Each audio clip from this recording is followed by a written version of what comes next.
ஆட்டம் கண்டு போச்சு அதிமுக. ஆர்எஸ்எஸோடு கள்ள உறவு வைத்திருந்த அத்தனை பேரும் நீங்கள் தலைதெறிச்சு ஓடலாம். அதே போல் இப்போ திமுகவோடு கள்ள உறவு வைத்திருக்கிற செங்கோட்டையனை வேலுமணி மீது நடவடிக்கை எடுக்க தவறினால் இது புற்றுநோயாக மாறிவிடும். புற்றுநோயாக மாறுவதற்கு வாய்ப்பு இருக்கு. ஏன்னா மீண்டும் ஒரு செங்கோட்டையன் வரலாம், மீண்டும் ஒரு வேலுமணி வரலாம். பல பேர் இதை எதிர்பார்த்துட்டு இருக்காங்க. தன்னுடைய மாவட்டத்தில் தன்னுடைய அதிகாரம்தான் கொடி கட்டி பறக்கும். ஒரு மாவட்டத்துக்கு 6 சட்டமன்ற உறுப்பினர்கள், ஒரு நாடாளுமன்ற உறுப்பினர்கள். இது தன்னுடைய உறவினர், சொந்தக்காரன், மச்சான், மாமன், cutting party, real estate partner, இவர்களை தான் அவன் சொல்லுவான். கட்சிக்காரன் சொல்ல மாட்டான். ஏன்?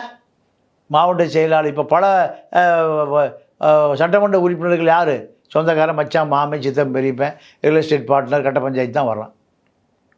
அதே போன்று மீண்டும் வந்தால் எடப்பாடியினுடைய கட்டுப்பாட்டில் வருகிற அமைச்சரவை இருக்காது.